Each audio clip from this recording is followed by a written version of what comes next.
All right, today we're going to start in on the next chapter for geometry here in chapter 10, which is going to deal primarily with circles. So we just got done with right triangles, which we're going to use some of those topics throughout chapter 10, and specifically today.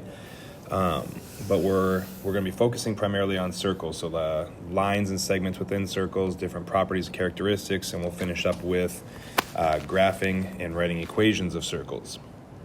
And so today we're just going to start with a bunch of vocabulary, different types or different parts of circles, different lines and segments that occur within.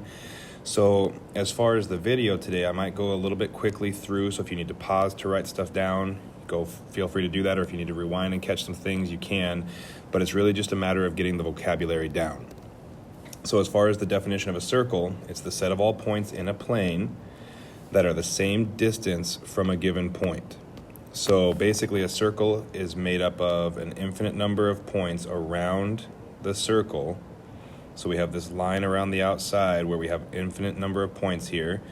Now if I'm looking at this definition, what we're saying is that if I were to start at this top point and work my way to the center, and work from the next point to the center, work from the next point to the center, and so on, if I were to do this all the way around the circle, all of these pieces would be exactly the same. So all four of those, if I keep adding, the fifth, sixth, and seventh, all of those are going to be the same distance. So the circle is made up of points all the same distance from the center of the circle. And so the center obviously is the exact middle of the circle. And when we name a circle, we name it using that center point. So if I was going to name this circle, I use the circle symbol, which is just a circle with a dot, and then the actual letter. So I'm always going to call it by its center. The other thing you can do is just write out the word. So you would write circle C, which works just as well. Okay, so as far as naming, that's all we're going to be doing. Now, as far as parts of the circle or segments within the circle, the first one kind of deals with what we just got done talking about, and that's the radius. The radius is a segment where one end point is at the center and the other end point is on the actual circle. So we always start at the center of the circle and go out to the edge. So in this case, we have 3 different radii within the picture. Now note here, all radii. So every radius I create within a given circle is identical to the other. So this radius is identical to this radius is identical to this radius. When we name radii, we do it just like we did with segments in our previous chapters. So if I give these points some names, so call them A, B, and D, what we're saying is radius AC, so I write AC with my line segment, would be exactly the same as line segment or radius BC, which would be exactly the same as radius DC. So I just name my radii like a line segment. So 2 letters where I start and stop, and the line segment symbol above it. And so all 3 of those radii are going to be exactly the same. Next thing, we have a chord. So a chord is a segment whose endpoints are both on the circle. So I start on the circle and I end on the circle. So maybe I start at point A and I finish at point B. Both are on the actual circle. It's a segment, which means it starts and stops. There's no infinite aspect to this. So it starts and stops on the circle. Or down here, maybe I have points D and E. Now, when I'm looking at the chords, again, we name it like we did with radii. It's just a segment. So I could call it chord AB. So I write AB with the line segment above it. Or I have this chord that I labeled down here, DE. So I just name it like a line segment. Now, if you notice, there is a chord on here that starts and ends on the circle like we see here. We'll call this FG. And what we notice is it passes through the center of the circle. And so with chords, a lot of times it's going to pass through the circle and it doesn't have anything to do with the center. So we see like A, B, and D, E, or this other one here that we haven't highlighted yet, all pass through the circle but not through the center. So those are all regular chords. Now FG is a chord. It starts on the circle and it ends on the circle. And so that is a chord that passes through the center. And we have a specific name for that, which we're going to talk about right here. And so a diameter, and this is a term you should have heard before, a diameter is a chord. Okay, it's just a special type of chord. So it starts and ends on the circle, but what happens is it passes through the center. So it always has to start and end on the circle, but as I connect my dots, I'm going to pass directly through the center of my circle. So as we're looking at this, we have our two diameters here. They start and end on the circle, but they pass through that center point. Now, if I give some letters here, call it like A, B, D, E around here. So I have diameter, AD, which we name with a line segment symbol, or we have diameter, BE. So as far as naming, we name it just like the others, where it's just a line segment. Now, the other thing to note here is that the diameter is always twice as long as the radius. So as we're looking at this, one of the relationships that's going to be really important throughout the entire chapter is that the radius is always half the size of the diameter. And so in this case, what we're saying is AD, for instance, so if I'm looking at that diameter, AD, the length of it, would be equal to 2 times the length of AC, or 2 times the length of CD. So the radii are all congruent to each other, and each radius is half as long as any of the diameters. The other thing that's important to note here, and that's not on the slide, is that diameters themselves, if I notice, if these two pieces are both congruent to these two pieces, then all of B to E should be exactly the same as all of A to D. So just like radii, all diameters have exactly the same length. So that's another one that's going to be kind of important to remember. The next type of line that we're going to talk about is called the secant. And so a secant is a line. Now we're changing from line segment to line. So now it's going to actually pass all the way through the circle. It's not going to start and stop anywhere within. So it's a line that intersects a circle in two spots. So it's actually going to have to pass through somewhere within the circle. So we've got this line passing through the circle. We see it hits at this point and this point. Or we have this other line passing through the circle. It hits at this point and this point. Now, as far as naming secants, maybe they give us the points that are on the circle, so like A and B here, or they might even give us points off the circle. So maybe, whoops, I don't want to use C, maybe D and E all the way out here. So it can give us any points on the line, whether it's part of the circle or not. And so as far as naming for this particular line, this secant, I could name it line AB, and notice the change here. Now I put the arrows on the top of the symbol because it's a line, not a segment. Or I could use the outer points in this case, which would be line ED. These are both the same line. So as soon as we add those arrows, I can use any of the 2 points on my line, and it's going to tell me what that secant is. So we name our secants with any 2 points. So as long as it's 2 points on the line, we use those 2 points and then the line symbol with arrows attached.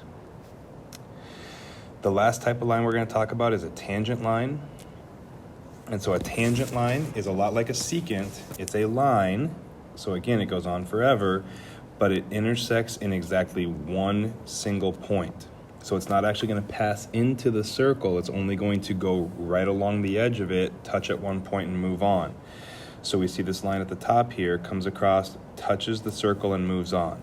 Or the other one here comes across, touches the circle, and moves on.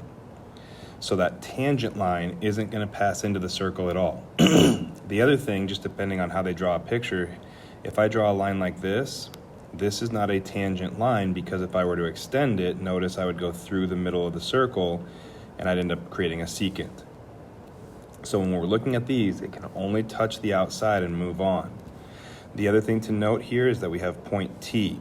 So I've labeled that point specifically because there's a name for that called the point of tangency. So it's the point where the line touches the circle, and that's a phrase you're going to see a lot throughout the homework and on quizzes and tests.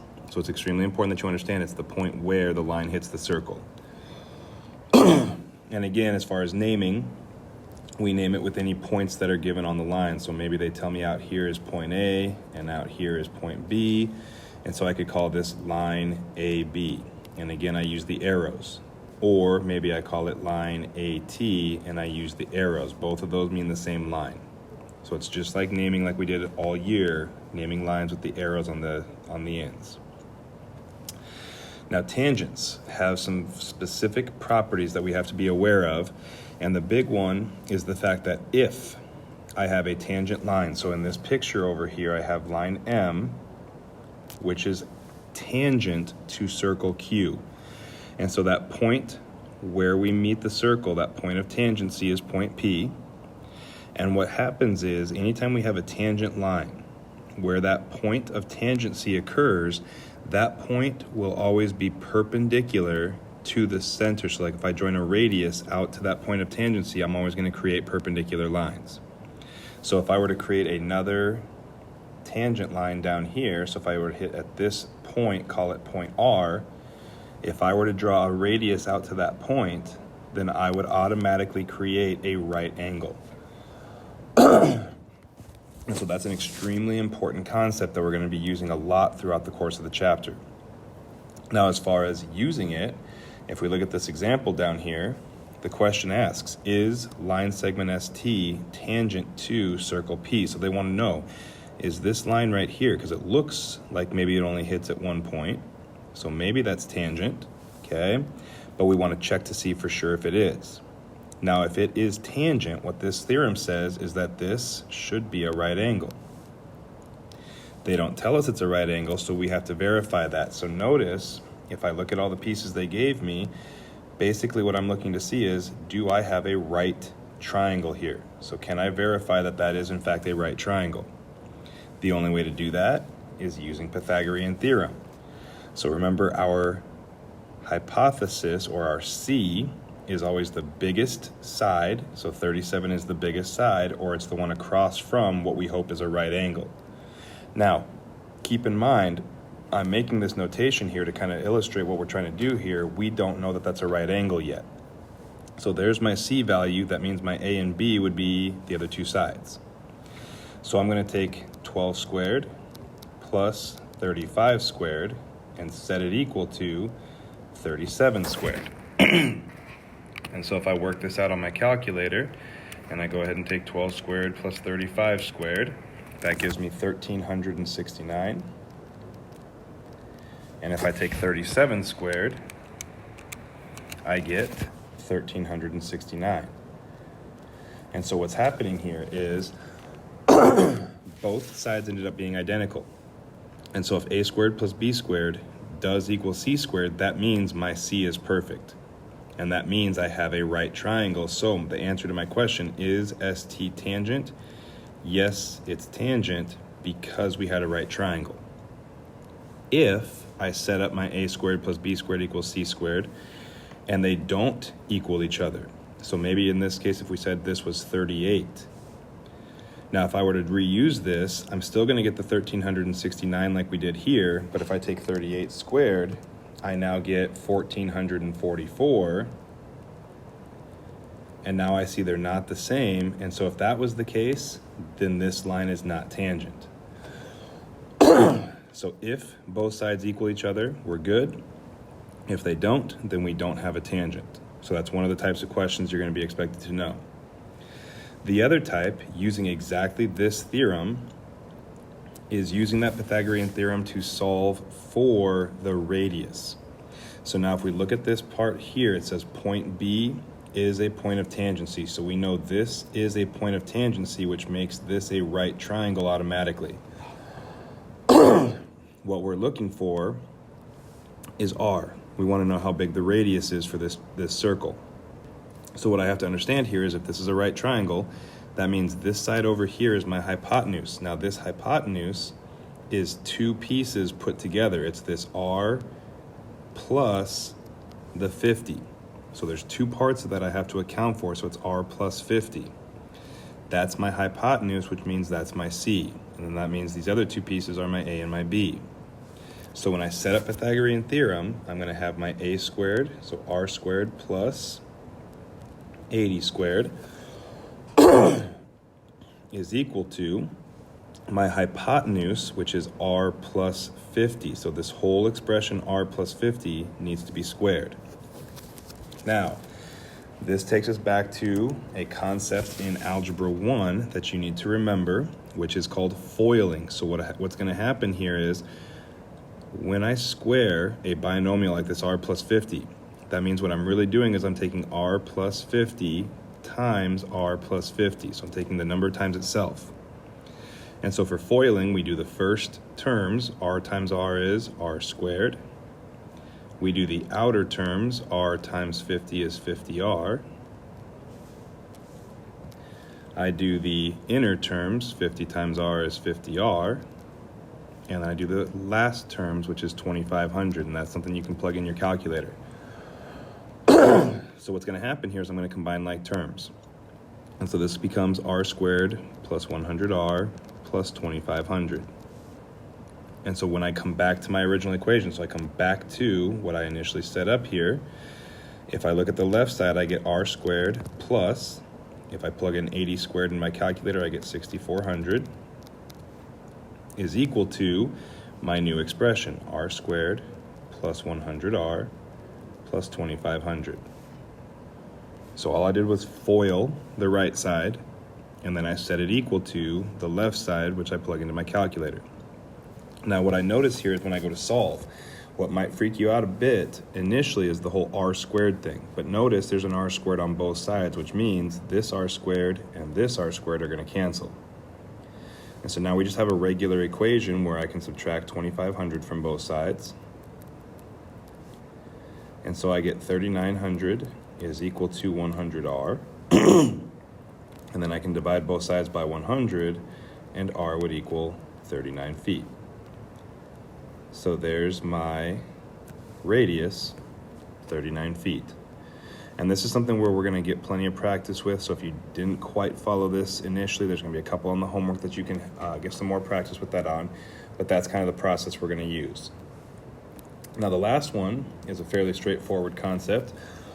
And that is if I have two tangent lines. So I've got tangent line SR and tangent line ST, both coming from the same point. So they're both originating at point S. Now when that happens, those two tangent lines will always be identical to each other. So anytime I have two tangent lines that start from the same point, they're going to be identical to each other. And so when I look at the example down below here, I have tangent line RS and tangent line RT. They both originate at point R, so that means both sides are identical. And so I can take that 3x plus 4 and set it equal to 28. And then when I solve, I get 3x equals 24, divide by 3, x is equal to 8. So with that, you should be able to go through the homework, so the 10.1 worksheet, which you can get in class or you can get on Google Classroom. Make sure you ask questions if you have anything on that, or check the answer key and make sure everything looks good there, and just have that prepared to turn in when that's ready to go.